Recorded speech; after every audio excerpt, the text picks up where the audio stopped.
Hello, trivia friends. My apologies for the delay.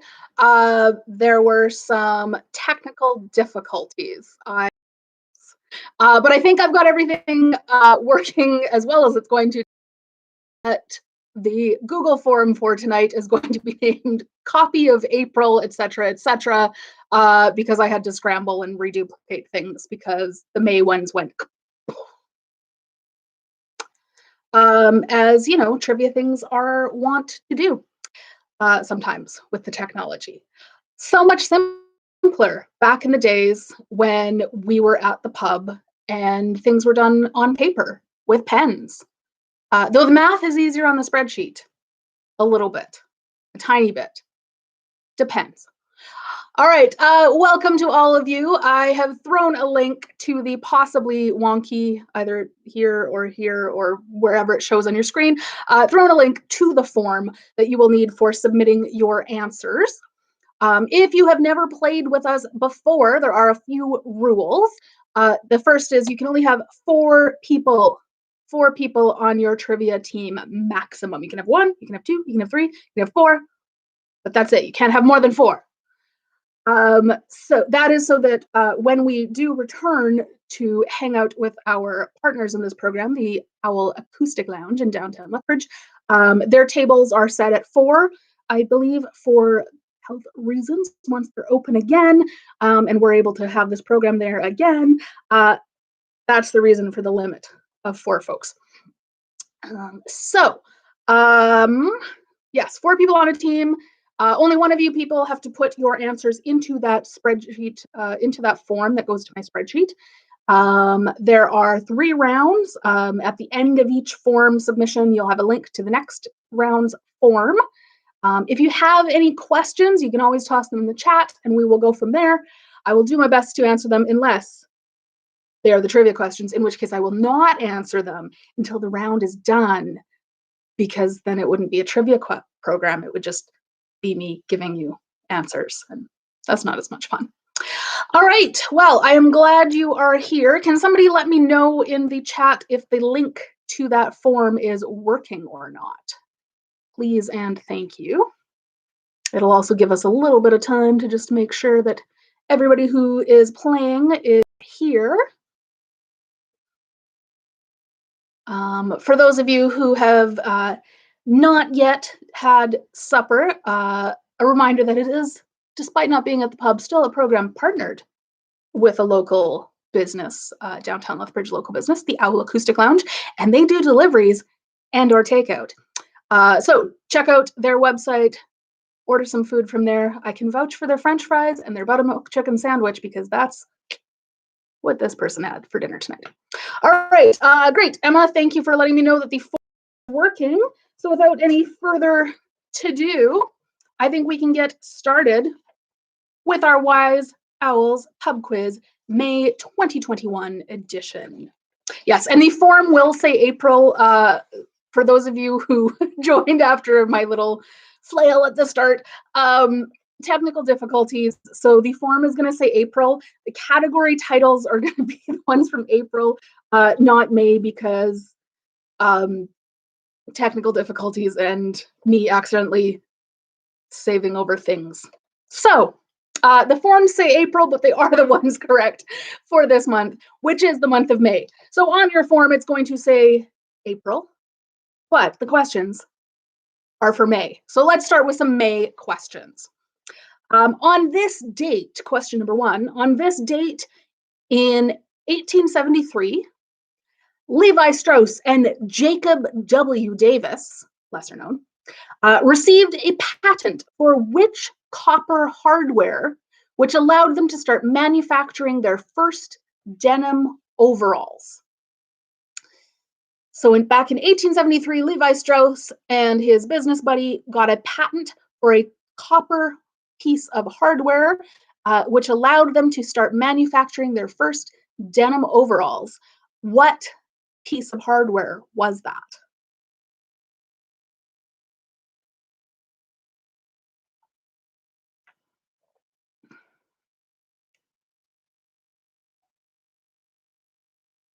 So I am looking for the name of the bit of hardware patented by Levi Strauss and Jacob W. Davis on this date in 1873, which then allowed them to start making jeans. What is the name of that piece of copper hardware?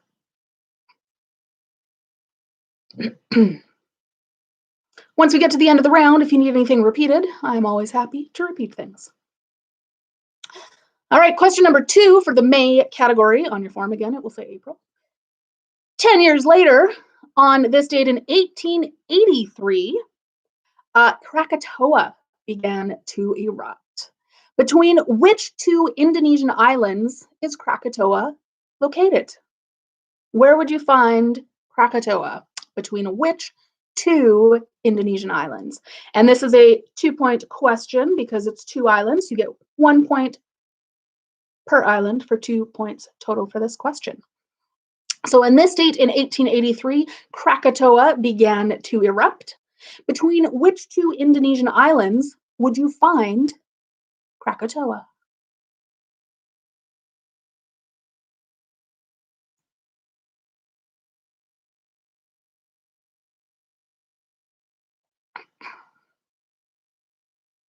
Two points for that question, 1 point for the first question.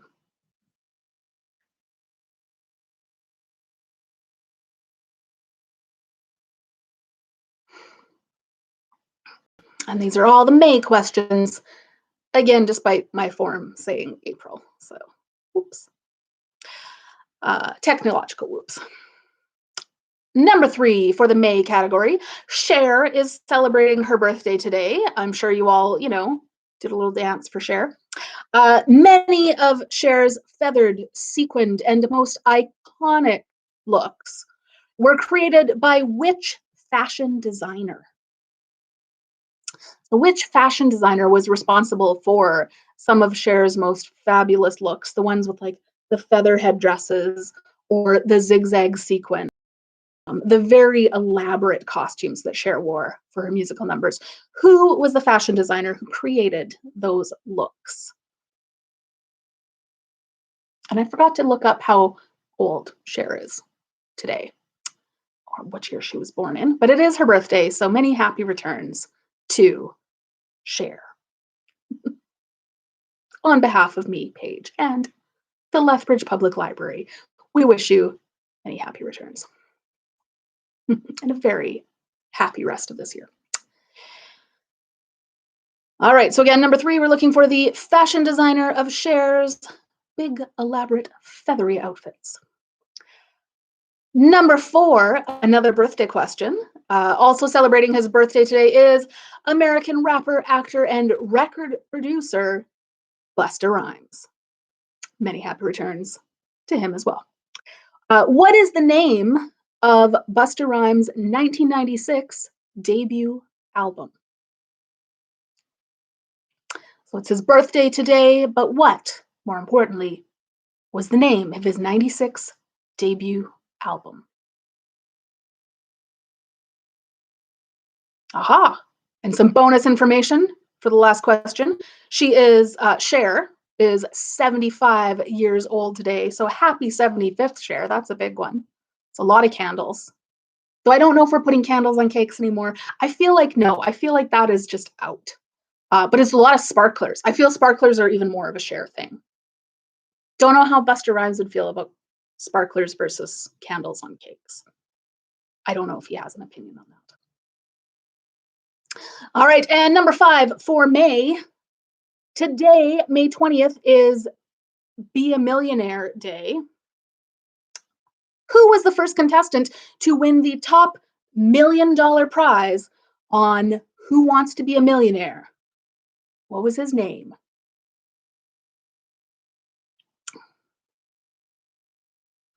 So back in the original broadcasting of the American Who Wants to Be a Billionaire, Who Wants to Be a Millionaire, who was the first contestant to win the top $1 million prize? He was the first across, I believe, all of the various international versions of that show to win the $1 million prize. What was his name?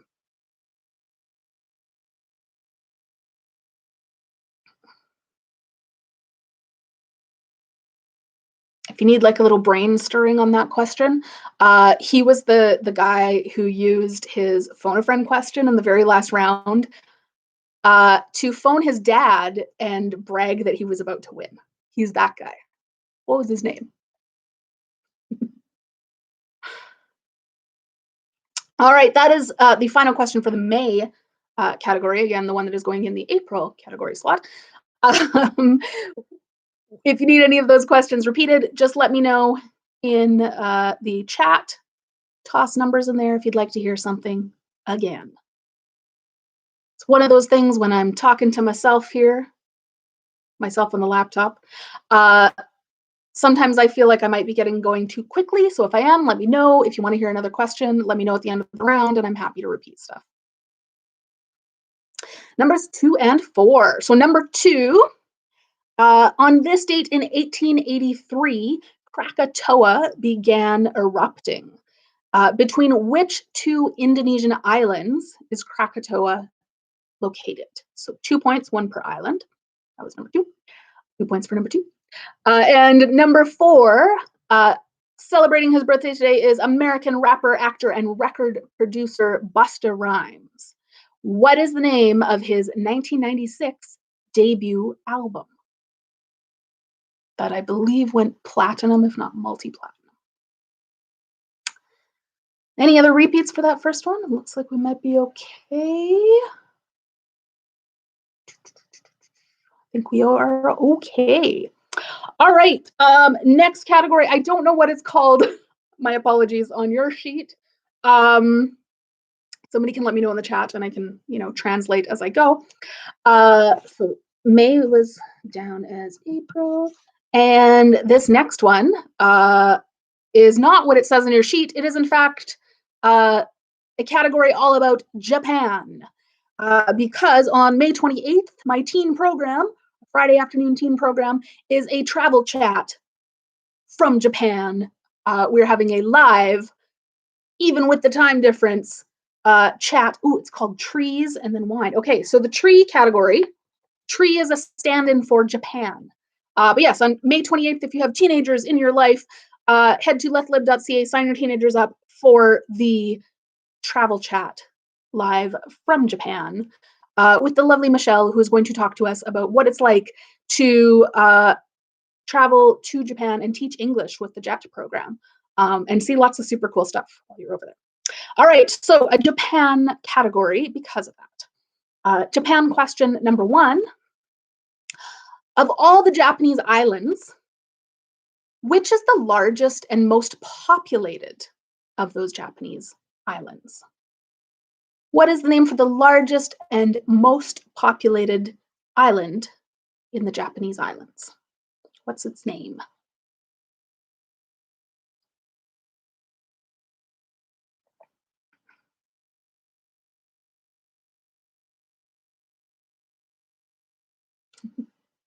And thank you, Emma, for telling me what my categories on the sheet are. Because again, technical difficulties resulted in us doing a bit of an awkward thing this time around. But we'll get there. We'll be okay. All right. Question number 2 for Japan. And this one is because I listened to a super cool podcast all about this person.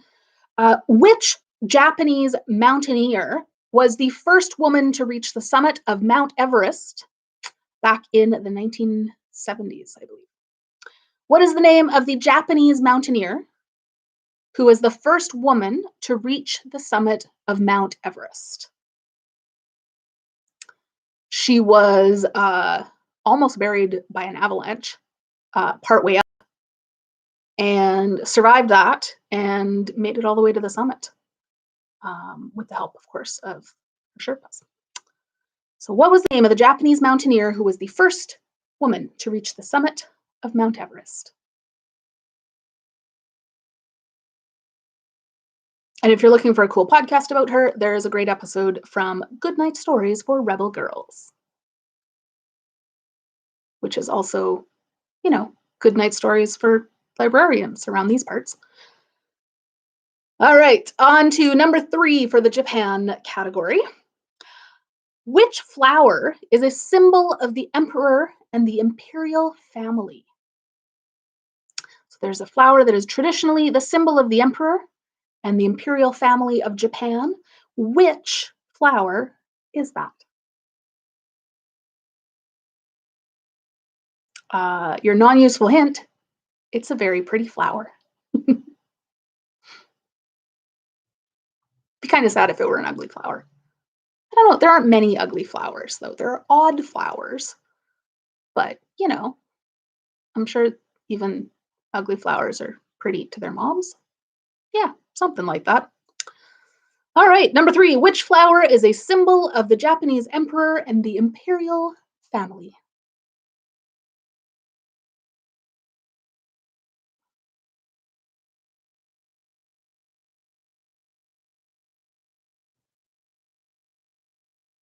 All right.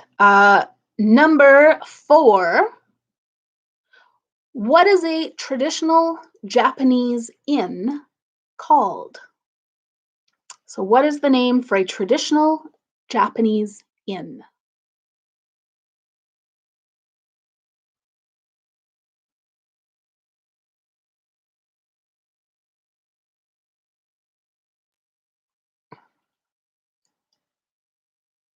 What is the name for a traditional Japanese inn? That's number 4.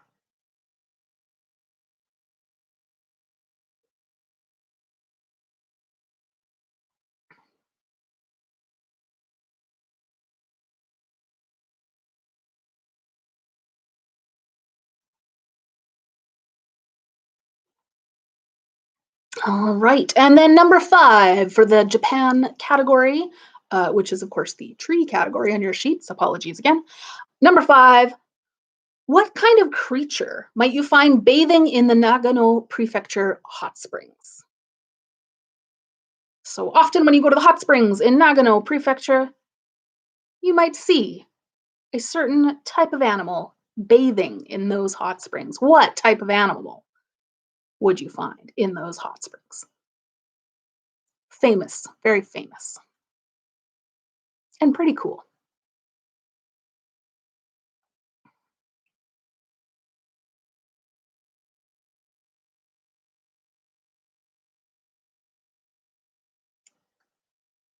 Just grabbing a link for the second round.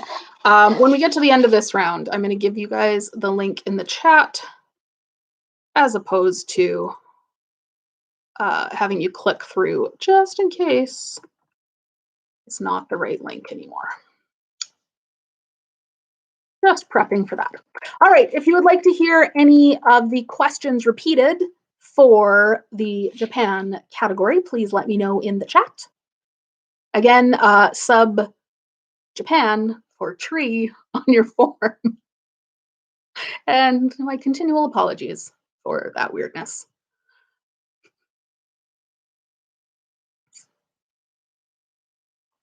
Any repeats for the Japanese? Sorry. Yeah, any repeats for the Japanese category?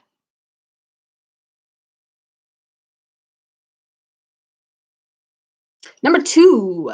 All right, number 2 for the Japan category. Which Japanese mountaineer was the first woman to reach the summit of Mount Everest? What's her name?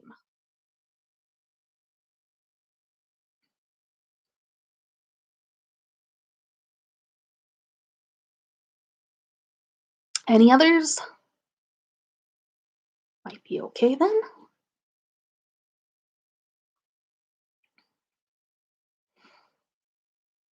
All right, let's bounce to the next one then. Gonna flip over my lovely sheet of questions to what on your sheet is called wine, because that was last month's section 1, part 3 question. And for real times, though, this May category, number 3, is slogans. So I am going to give you an advertising slogan, a famous advertising slogan, and you are going to give me the brand to which that slogan belongs. All right. Okay, so slogan number 1, for which again you are going to give me a company name, a brand name. Number one, maybe she's born with it. Name that brand to go with that slogan. Maybe she's born with it.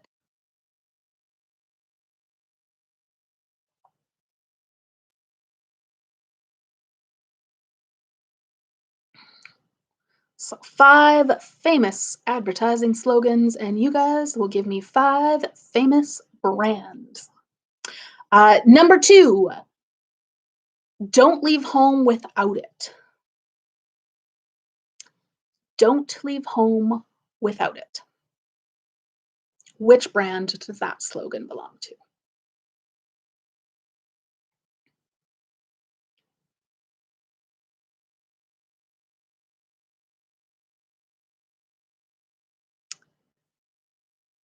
Number 3, slogan number 3 is impossible is nothing.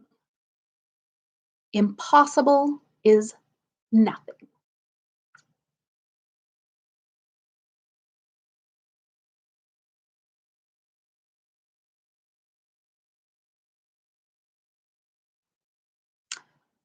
Slogan number 4, good to the last drop.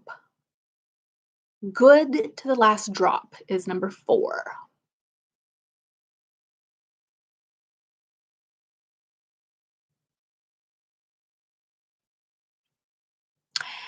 And number 5 is the world's best tasting vodka.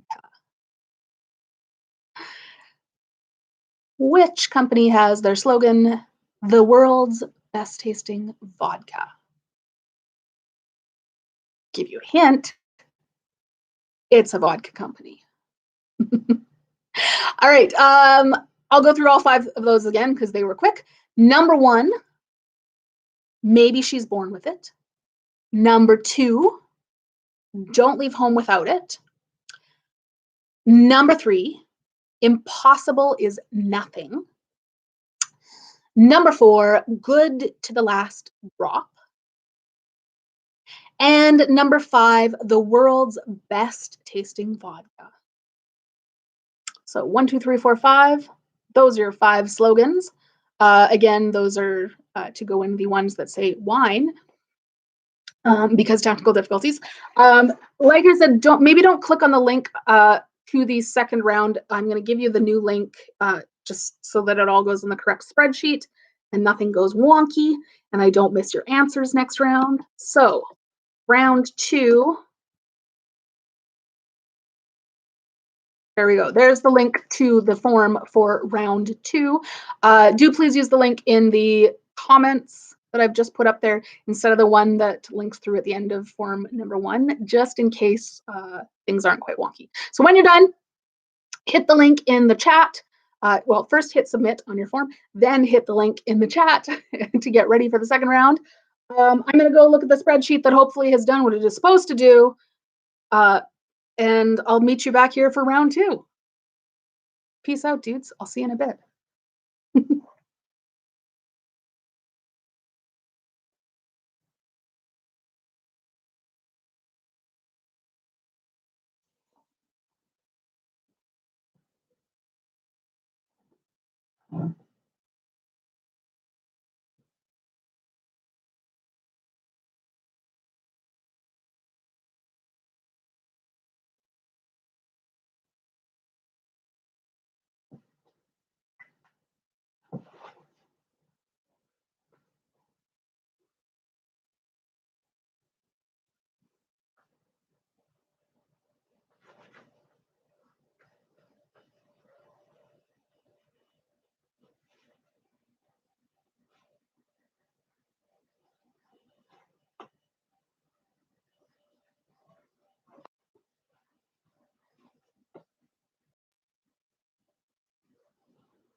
All right, I'm back. I have some answers and I have some scores, you know, I'm waiting for. All right, let us answers first and then we'll do some scores. So, Levi Strauss and Jacob W. Davis patented a rivet, the rivets that hold jean pockets on. Number 2, in 1883, Krakatoa began to erupt between Java and Sumatra, are the two big islands that it is between. Number 3, Cher's outfits were mostly, the big fancy ones, created by Bob Mackie. Bob Mackie. And Emma, I see your question. I'll get back to on the linkage thing. Number 4, Busta Rhymes' first album, the debut album, was The Coming. And number 5, The Millionaire, was John Carpenter. John Carpenter. A lot of people had John, nobody had Carpenter, sadly. Japan now. The largest island is Honshu. Number 2, the Mountaineer is Junko Tabai. She was the first up, Everest. The emperor's flower is a chrysanthemum.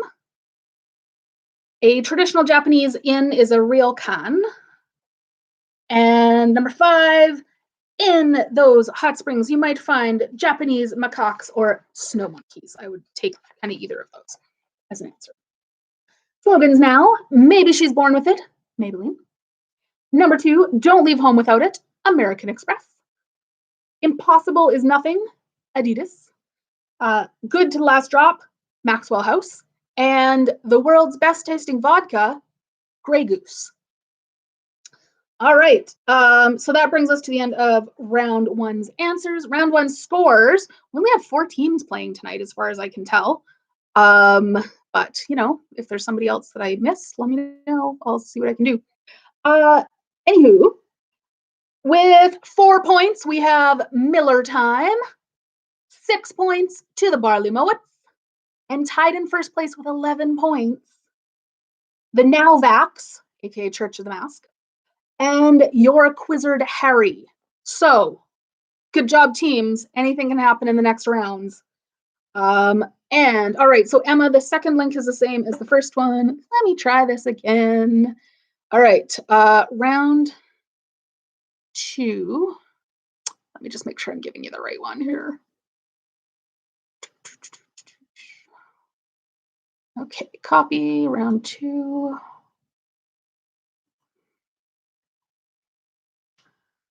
Let's see. So this should take you this new link. Hopefully.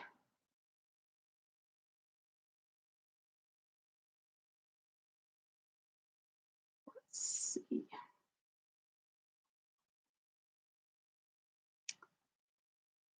Just testing some things on my computer here. Oh, so weird. Okay, so that's taking it around 2. Oh dear, let me just check something.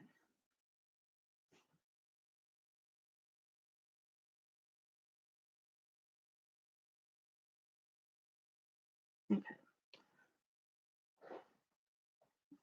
So that worked. I don't know why the links are the same. So it should take you to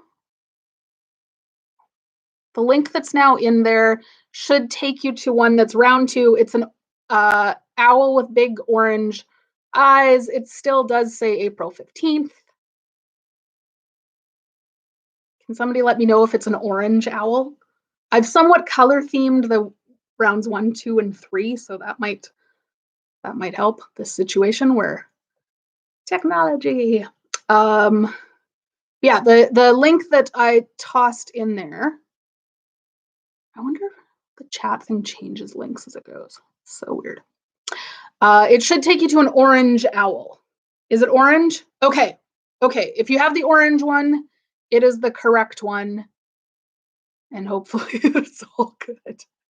Again, apologies. Technology was not my friend at the start of all of this. So, yes. All right. Orange eyes. Perfect. Okay, if you got the orange eyes one, you are good to go. for the second round, left my pen across the room. That's okay, but because I don't need it. So Monsieur l'Orange Owl is going to tell you that the first category is poem, but it isn't. It isn't. It's authors. Close, but not exactly the same. So our first round of questions, or first set of questions for the second round, is all about authors. So May is Asian Heritage Month in Canada, Asian American and Pacific Islanders Month, I believe, in the States. In any case, it's a good time to talk about some authors and their stories and see what you guys know. So I'm going to give you the author's name and a description, and I want you to give me the title of the book. So your answers will all be titles of the book. And Kyle, I agree that the form is a little bit more of a salmon than a true orange. You are correct. Good eye. Very good eye. But yes, okay, so first category of the second round is authors. Again, I will give you an author and a description. You will give me the book's title. Clear as mud? Here we go. Number 1, Celeste Ng's book tells the story of a single mother, Mia Warren, who moves to the suburbs in Ohio with her teenage daughter, where they become involved with Eleanor Richardson and her picture-perfect family. While Mia is a free-spirited artist with a mysterious past, Helena is a stickler for the rules and status quo. Which book is that? Give me the title. Written by Celeste Ng. I could be saying her name totally wrong, and I apologize. Again, it's the story of single mother Mia Warren. She moves to the suburbs with her in Ohio with her teenage daughter. They become involved with Eleanor Richardson and her picture-perfect family. While Mia is free-spirited and an artist with a mysterious past, Elena is a stickler for the rules and status quo. Drama ensues, I'm assuming. So that's number 1. Again, I'm giving you the author and a description. You are naming the book's title. Okay, number 2. Winner of the 2007 Eisner Award for Best Graphic Album, Jean Luen Yang's graphic novel weaves together 3 seemingly independent stories of Chinese folklore, self-acceptance, and cultural assimilation. What is the title of that graphic novel? It's a very good one. Do I still have a copy of it? No, I don't have a copy. Oh, I do have a copy of it, but it's on the top shelf, so you can't see it. But I can show it to you later with the answer portion of this round. So again, number 2, winner of the 2007 Eisner Award for Best Graphic Album, Jean Luen Yang's graphic novel weaves together 3 seemingly independent stories of Chinese folklore, self-acceptance, and cultural assimilation. What is the name of that book?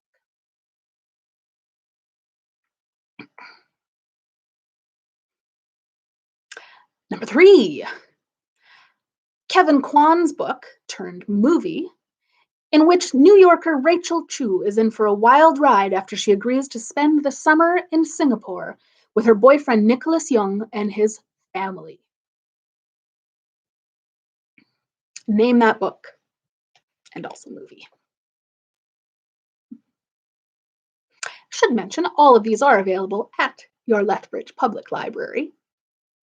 So far, I think just one of them on my own bookshelves. You guys can't borrow them from there anyhow, so it doesn't matter. But they are all available at the public library for you to borrow. So number 3 again, Kevin Kwan's book turned movie, in which New Yorker Rachel Chu is in for a wild ride after she agrees to spend the summer in Singapore with her boyfriend Nicholas Young and his family.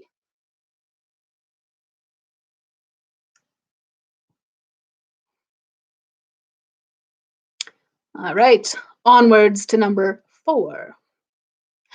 Aravind Adiga's novel about Balaram Halwai, a poor but ambitious Indian villager who eventually becomes a businessman running a taxi service in Bangalore. The novel, which won a Man Booker Prize in 2008, is now also a film available on Netflix.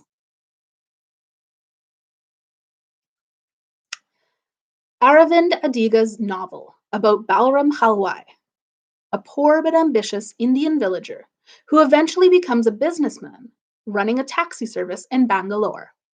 The novel, which won a Man Booker Prize in 2008, is now also a film on Netflix. What is the name of that book and movie?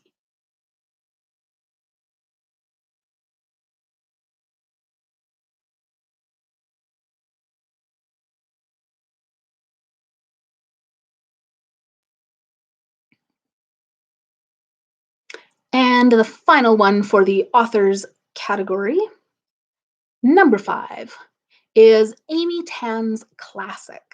Spanning over several years, the story starts in 1949, where 4 Chinese immigrant women meet over dim sum and play mahjong to recount their lives and the relationships they have with each of their daughters.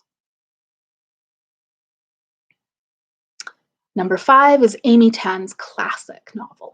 Spanning over several years, the story starts in 1949, where 4 Chinese immigrant women meet over dim sum and play mahjong to recount their lives and the relationships with each of their daughters. Name the title of that book.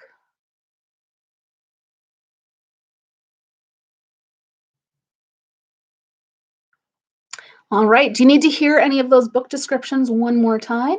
Let me know in the comments if you'd like a repeat.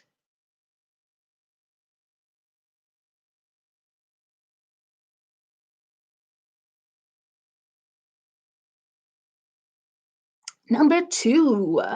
Number 2, winner of the 2007 Eisner Award for Best Graphic Album, Jean Luen Yang's graphic novel weaves together 3 seemingly independent stories of Chinese folklore, self-acceptance, and cultural assimilation. What is the name of that graphic novel? And number one, Celeste Ng's book tells the story of a single mother, Mia Warren, who moves to the suburbs in Ohio with her teenage daughter, where they become involved with Elena Richardson and her picture-perfect family. While Mia is a free-spirited artist with a mysterious past, Elena is a stickler for the rules and status quo. And that was number 1.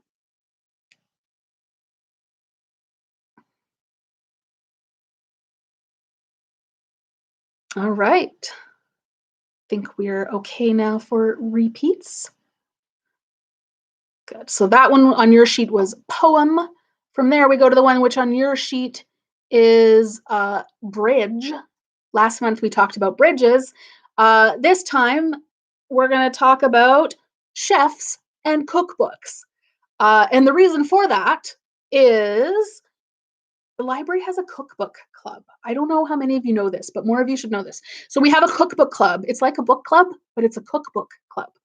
And right now, we usually there used to be like monthly meetings at the library where there would be food and we would talk about cooking, and it was lovely. Now, of course, it's all in line. You can find it on Facebook and you can find it on Twitter.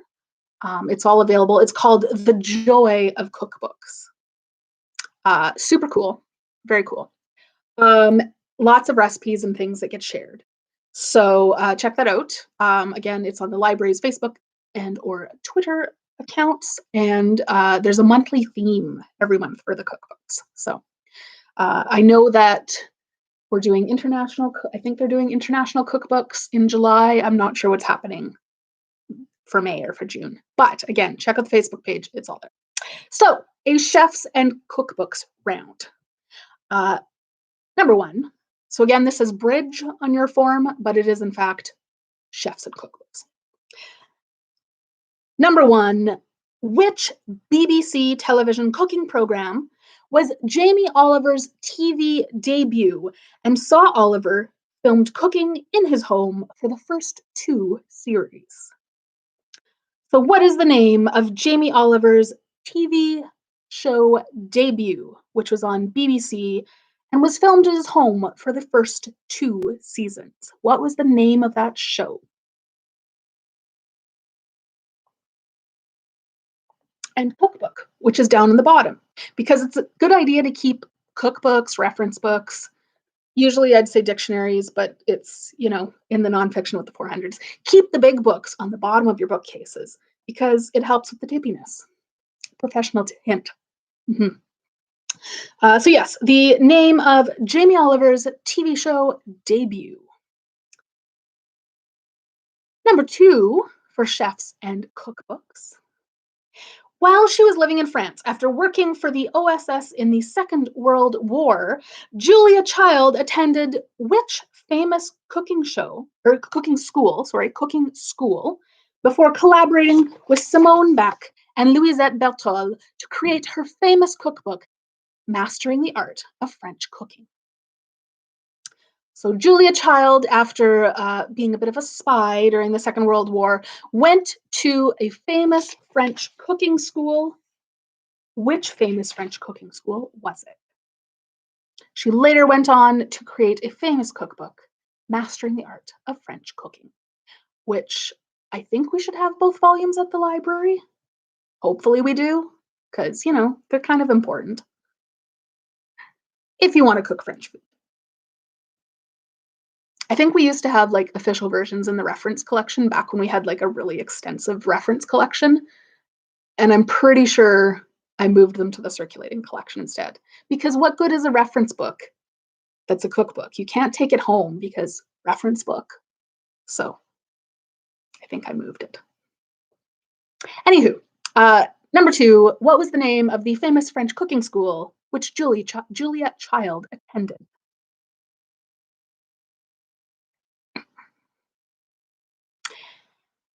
And on to number 3 of the chefs and cookbooks category. Which TV chef rose to fame after winning the 2015 series of BBC's The Great British Bake Off, and now has 2 self-titled shows on Netflix, in that her name is in both of the titles of the shows. They're not both the same thing. What is the name of the TV chef who rose to fame after winning the 2015 series of BBC's The Great British Bake Off? She now has 2 self-titled shows on Netflix. What is her name? And I'm hoping for both, first name and last name. If nobody gets the last name, I suppose I will give points for just the first name. There's a cooking show and a baking show, if I remember correctly. I haven't watched them, though. Too many other shows to watch. All right, on to number 4 in a moment. All right, number 4. What is the name of the cookbook by Irma Rombauer and Marion Rombauer Becker that has been continuously in print since 1936 and has sold over 18 million copies?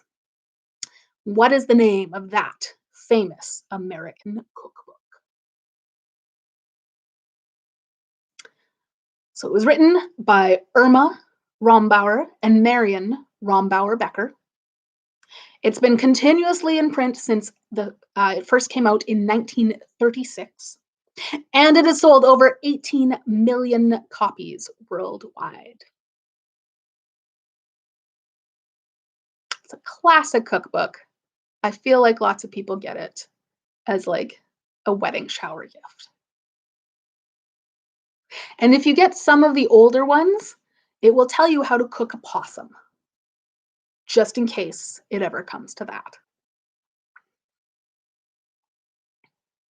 I'm not sure if mine has a recipe for that, but I feel like my mom's does. Like, there's some weird stuff in older editions. But, apparently cooking possum is a thing in some places. Desperate times. All right, from there, let's go to question number 5. Chef Thomas Keller released another elegant cookbook in 2020. It's a sequel to his 1999 release, which was named for his Napa Valley restaurant. What is the name of Thomas Keller's first restaurant in Napa Valley?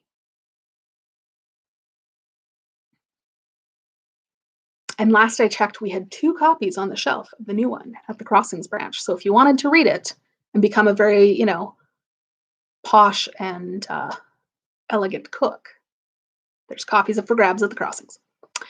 So again, Chef Thomas Keller released another elegant cookbook last year. It's a sequel to his 1999 release named for his Napa Valley restaurant. What is the name of that restaurant? And Chef Thomas Keller's restaurant. He has a couple, but this is like the big first one.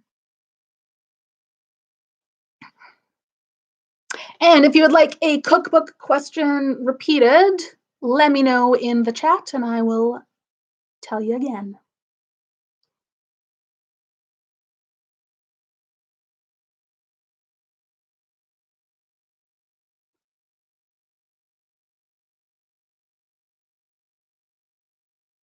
Are we good for chefs?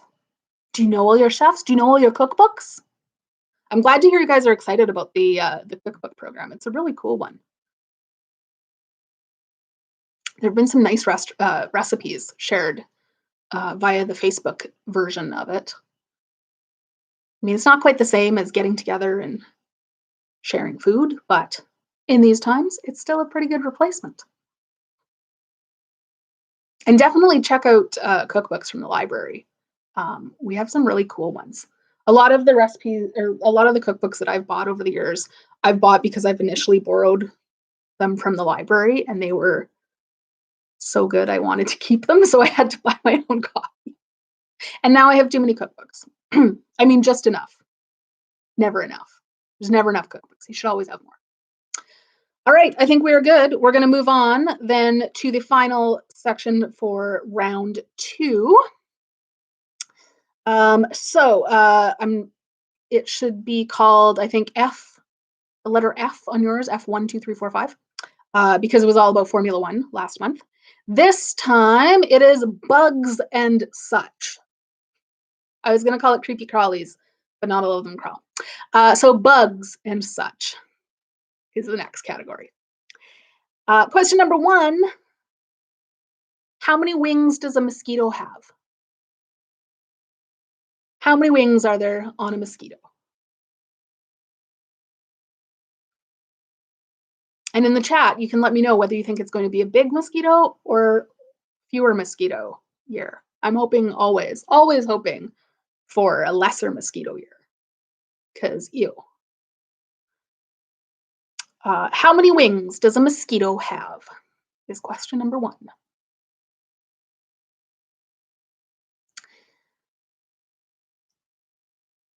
Number 2, what is the collective noun for a group of grasshoppers? So what is the collective noun used for a group of grasshoppers? Like a parliament of owls is the collective noun for owls. What is the collective noun used for a group of grasshoppers?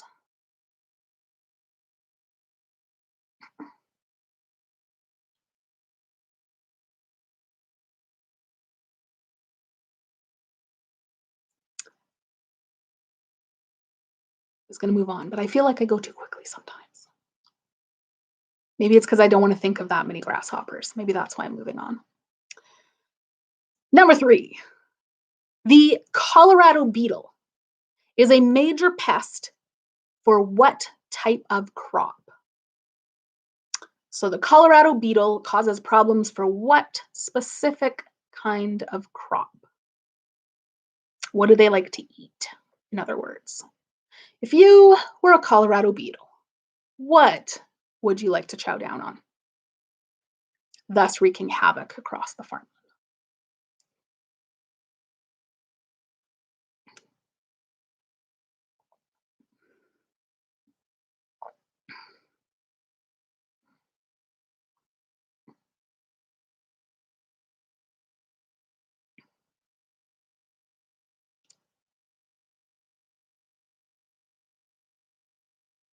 I've made these very short questions, and now I just feel like I'm standing here staring into the middle space. I guess you could let me know in the chat, what your favorite bug is. I don't know what my favorite bug might be. Maybe a dragonfly. I kind of like dragonflies. All right, number 4. What is the food of honeybee queens? What do honeybee queens eat? They're very special because they're the queen. They get to eat special food. What do they get to eat?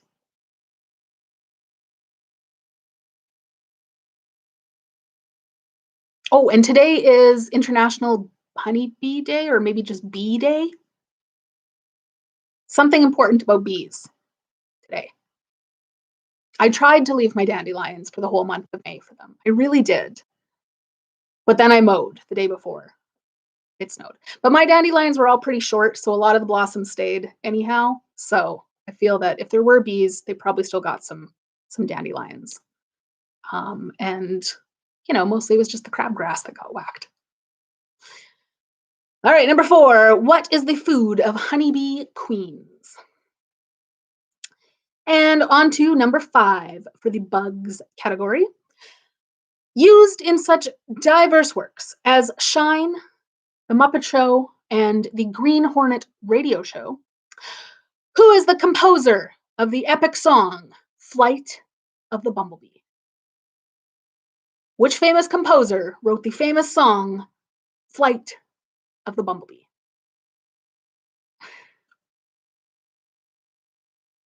I was trying to think of, all the famous things that it's been used for.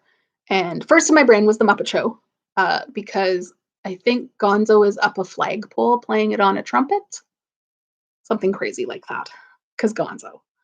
But yeah, it was also used in the movie Shine, various other films, and it was the theme song for the Green Hornet Radio Show.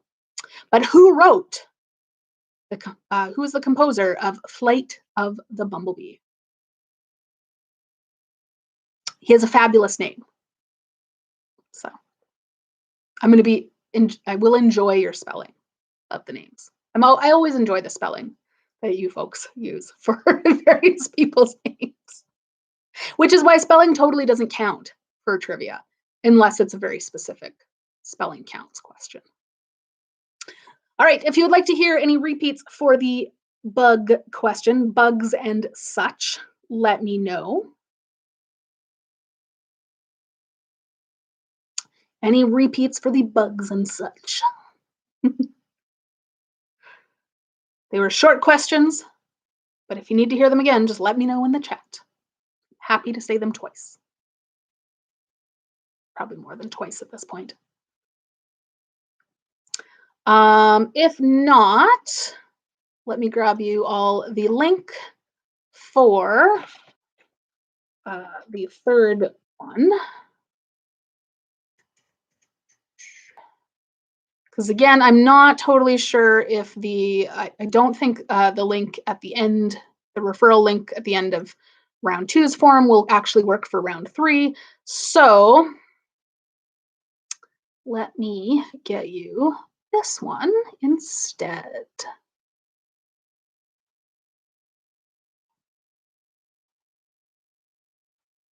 All right. So this should be round 3. It doesn't look like you guys need any bug questions repeated.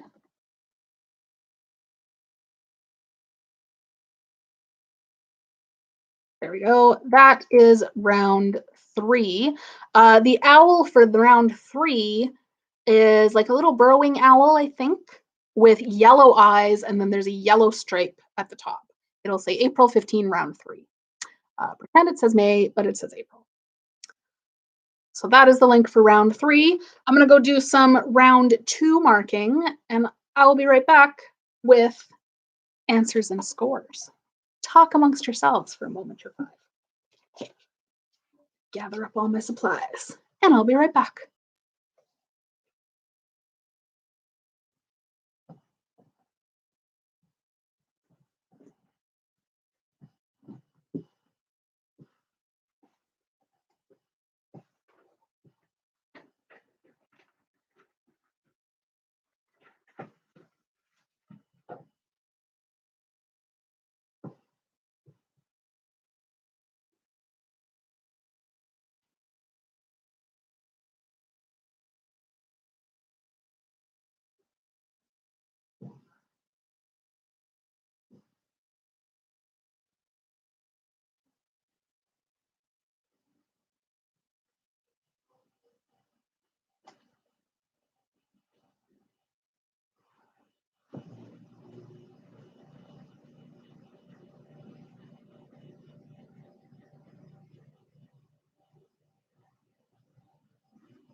Alrighty, back with answers. Here we go. All right, so authors first off. Celeste Ng's book is Little Fires Everywhere. The 2007 Eisner Award went to Jean Luen Yang's American-Born Chinese, which I was going to grab, but it's too high up. It's a very cool one. You should read it. Number 3, Kevin Kwan's book is Crazy Rich Asians. Number 4, Aravind Adiga's book is The White Tiger. Number 5, Amy Tan's is The Joy Luck Club. All right, on to some chefs and cookbooks. Jamie Oliver's debut was The Naked Chef. Julia Child went to Le Cordon Bleu, the Cordon Bleu. Number 3, Nadia Hussein won the 2015 Great British Bake Off. Number 4, The Joy of Cooking has sold 18 million plus copies. And number 5, Chef Thomas Keller's restaurant in Napa Valley is The French Laundry. The new book, the first one was The French Laundry Cookbook. The new one is French Laundry Per Se, because Per Se is his other restaurant. One of his other restaurants. He has many, I think like 6 or 7. All right, bugs and such. Number 1, the answer is 2. How many wings does a mosquito have? 2. They only have 2. Number 2, the collective noun for a group of grasshoppers is a cloud of grasshoppers. Number 3, the Colorado beetle eats potatoes. Number 4, honeybee queens eat royal jelly. And number 5, Flight of the Bumblebee was written by Nikolai Rimsky-Korsakov, which I did not know was a real person until like the last 5 years, because it was a name my dad would use when he was telling stories, because it's an odd sounding name. Rimsky-Korsakov is the answer for number 5. All right, so scores. All right, with 10 points, we have Miller Time. 15 to the Barley Mowats, and still tied in first place, the Now Vax and You're a Quizzard Harry with 21 points to each of those teams. So it's going to come down to round 3. So I've thrown a link in there. It should be a yellow-eyed, I think, let me double check. Yes, a yellow-eyed burrowing owl type little dude with a yellow stripe across the form. Hopefully that's what it is. And it should still say April, even though it's May, because Google Forms. Google Forms and me saving the wrong things, probably. All right. So round 3, hopefully that's what that looks like for all of you. If not, let me know. But hopefully that's the link that everybody has. Okay. For this next round, we are going to start with music, which means I have to get out my trusty speaker and start it up with its lovely little bit of music. And open up the old playlist.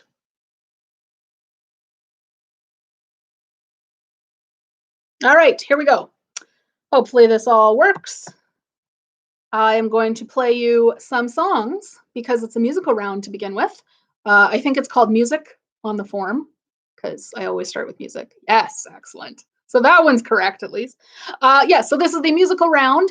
For this musical round, I am going to play you a TV theme song. However, that TV theme song, I'm not going to be playing it. I will be playing you a recording. Because it's a TV theme song done on ukulele, which I can't play. Sorry, I guess. Yeah, so you are going to hear a TV theme song as played on the ukulele, and you are going to name the TV show that the song comes from. All right, so TV theme songs on the ukulele, name that TV show.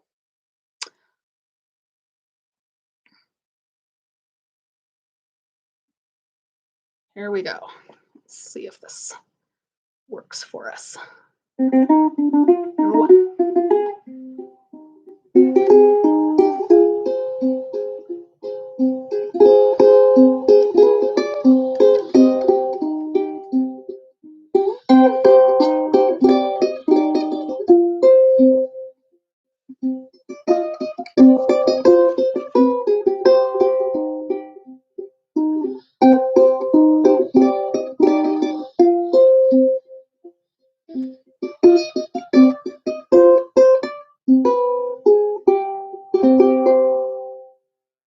That was number 1.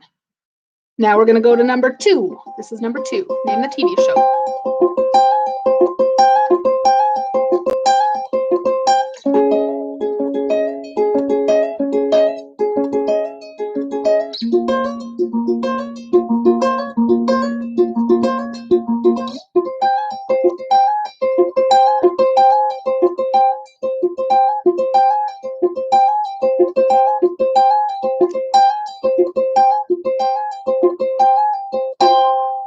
That was 2.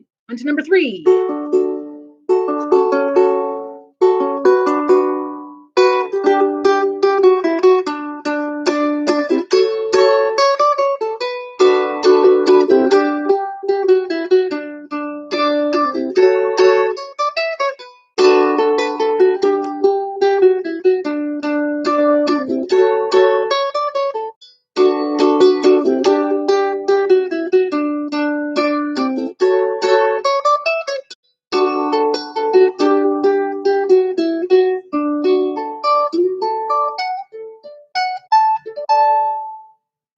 Number 3, on to number 4.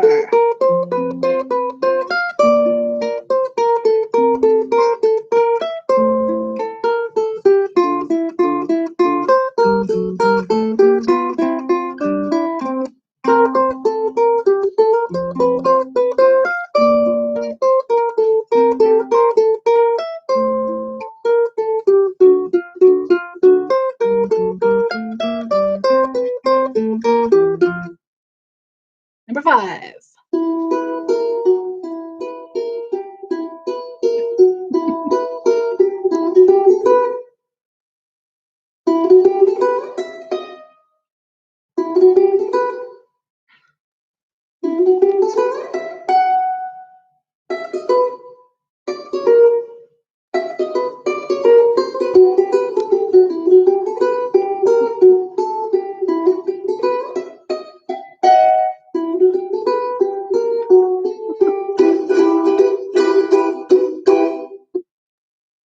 Right, that was number 5. Which of those would you like to hear again? These are all from the same ukulele artiste, I will say. His name is Al Wood. You can look him up on YouTube after trivia is over. Quite lovely, very lovely covers. And he does all sorts of super cool stuff. So Al Wood, look him up on YouTube when trivia is over. Not now. That would be cheating. Numbers 1 and 4. All right, so here's number 1 again.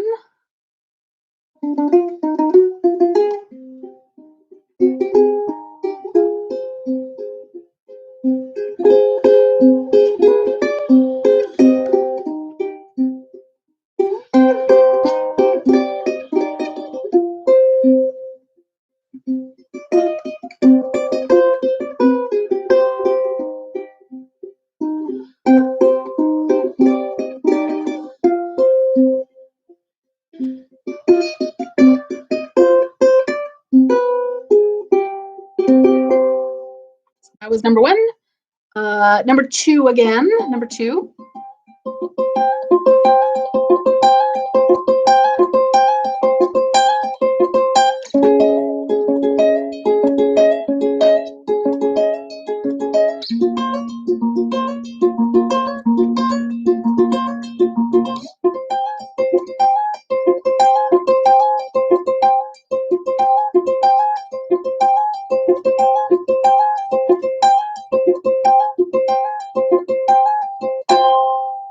And number 4. Sorry, that's number 2, 3. This is number 4.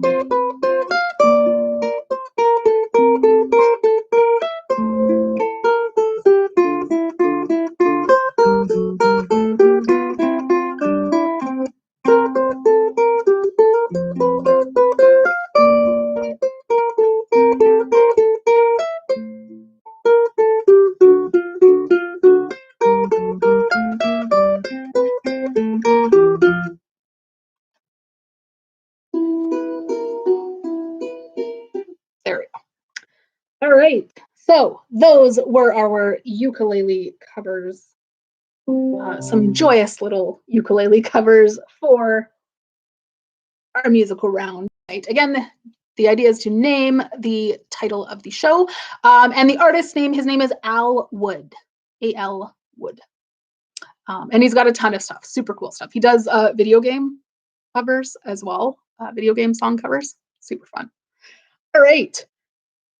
So from theme songs, let us go to the British invasion for some questions now. Classic British pub quiz question round time.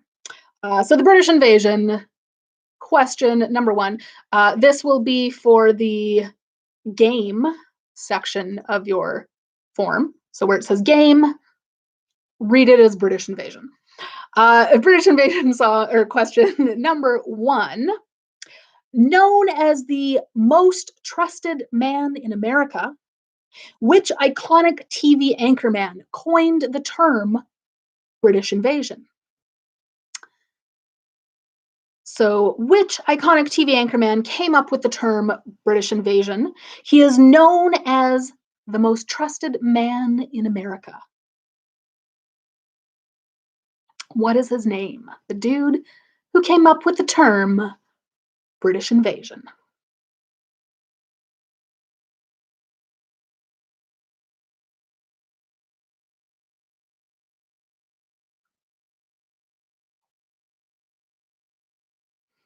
Flashback to the 1960s. Who was your trusted news anchor? The one who coined the term British invasion. All right, British invasion question number two. Which band in London were the second group of the British invasion to appear on The Ed Sullivan Show? So we all know the Beatles were first. But which band from London were the second group of the British invasion to appear on The Ed Sullivan Show? What was that second band's name? Name another British 1960s group.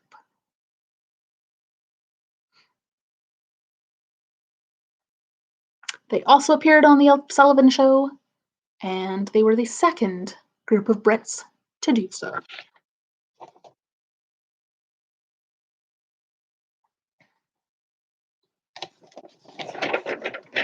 This is your deep dive category for this evening, in case you were wondering. All right, number three. Which female singer was the second British invasion act after the Beatles to enter the US Top 100? What was the name of the female singer who was the second Brit after the Beatles to enter the US Top 100? What was her name?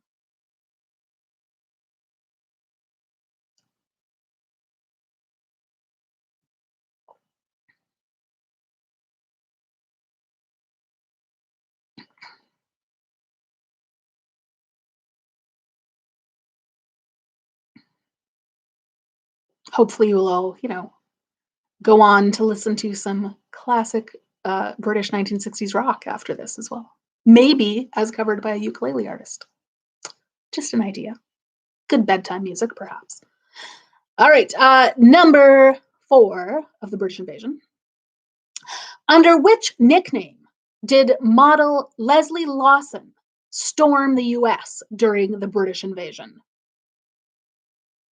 What was the nickname of model Leslie Lawson, who stormed the US during the British invasion, becoming the face of British mod fashion? Her real name was Leslie Lawson. What was her nickname?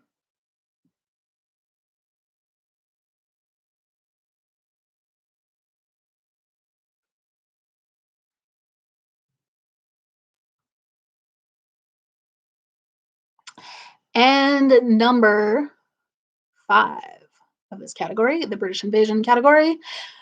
Which English group from Muswell Hill, North London, were part of the initial British invasion until they were banned from touring the US in 1965? They were part of the British invasion right up until they got probably too loud and were banned. They were an English group from Muswell Hill, North London.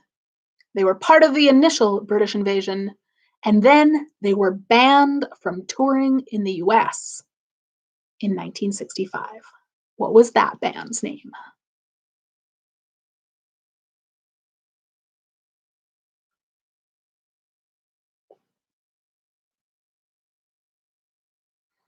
All right, and I have a feeling this one is one where there may be some repeats requested, so let me know which numbers you would like to hear again by dropping them into the chat.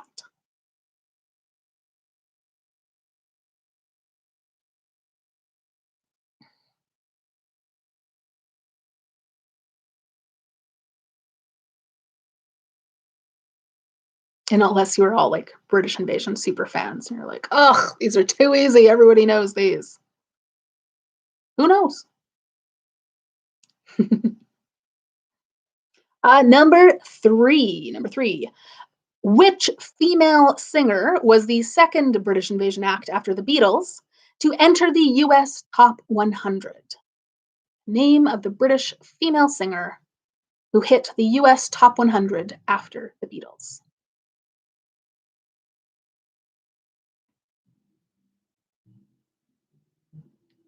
Just number three. I never know if it's because you've given up on a category or if it's because you're all just really smart. It's probably both.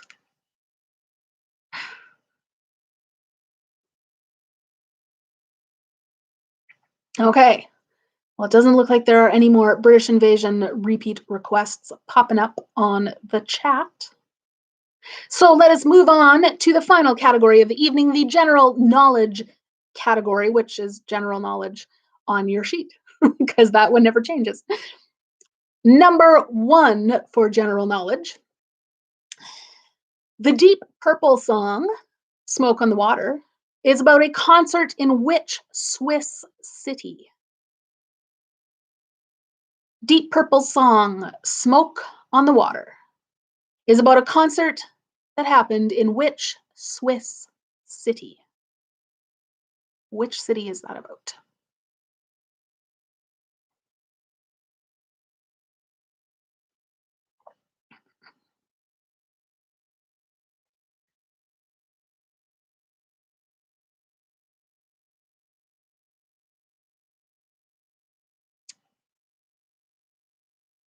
On to number two for the general knowledge category. Which insect stage is also the Latin word for ghost or mask? It's another bug question. Which insect stage is also the Latin word for ghost or mask?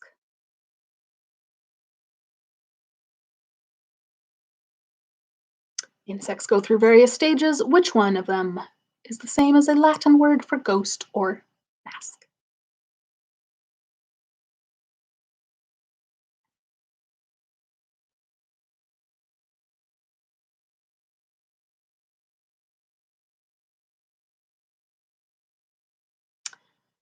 Number three for the general knowledge category. Mistral, Oroshi, Pitarak, and Willowa are all examples of what?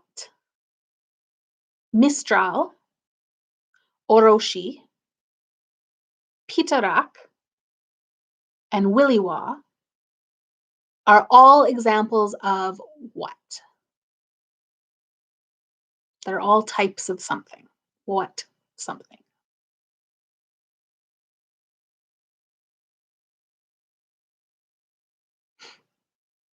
And I should mention at some point, I guess, that this is the May quiz, despite what the form says.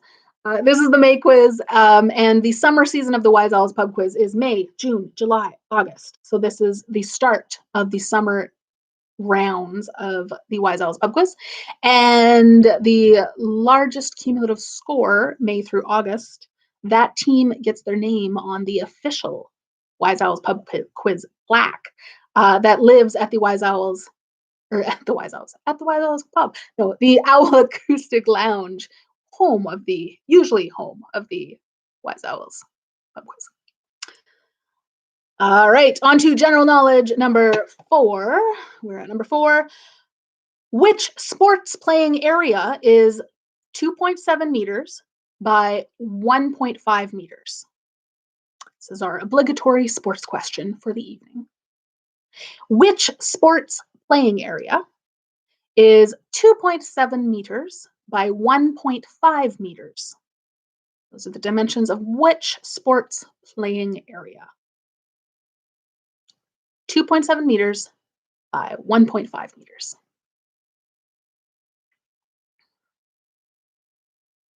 I'll give you a hint, it's not football. Either of the footballs.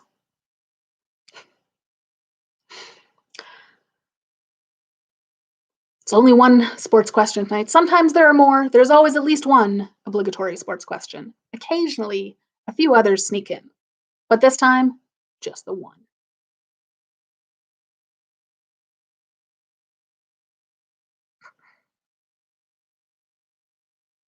And finally, general knowledge question number 5, the final question of the evening.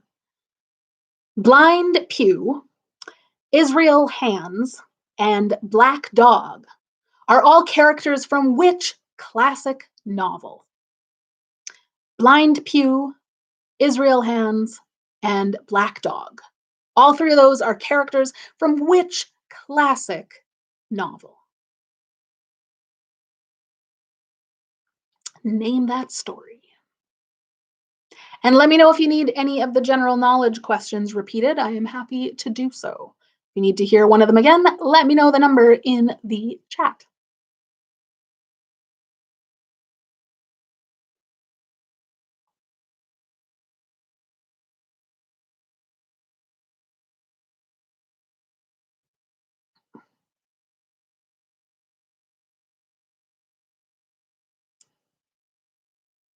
Oh, we might be okay for general knowledge. No, we're not. Number 3.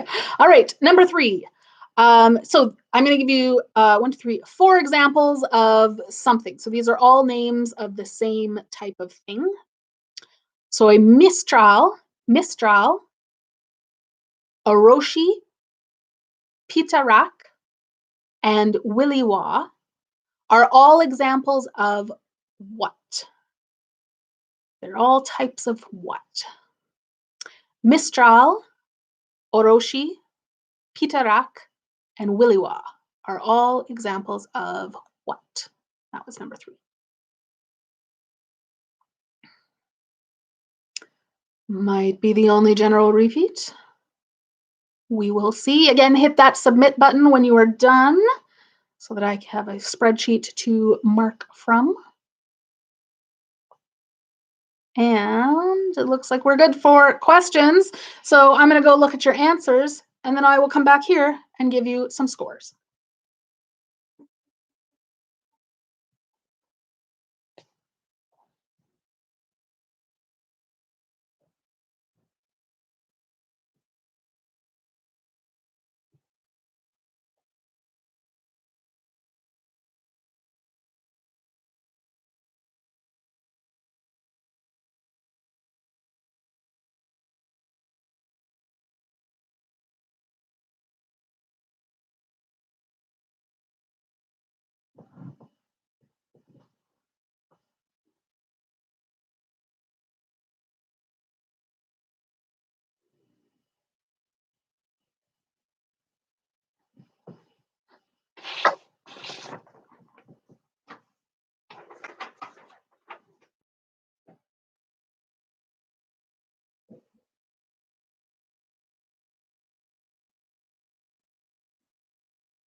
Alrighty, I'm back. I have answers and I have scores. All right, let's start with some answers first off. Great category. All right, starting with music. Those were the TV theme songs. Number 1 was Sherlock. Number 2, The Walking Dead. Number 3, The Office. Number 4, Faulty Towers. And number 5, Inspector Gadget. All of those were done by Al Wood. Look him up on YouTube. He's got some good stuff. British Invasion. The most trusted man in America is Walter Cronkite. There we go.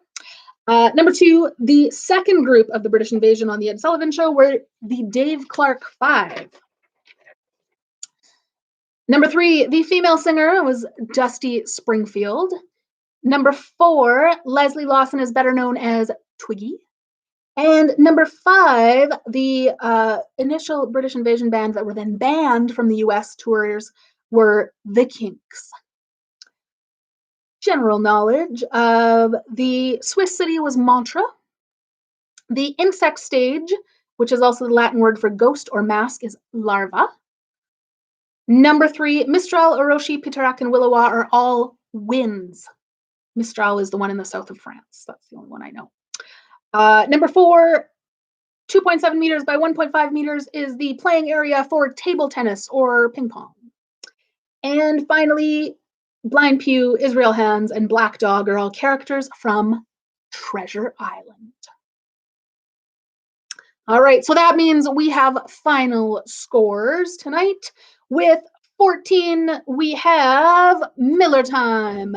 With 22, we have the Barley Mowat.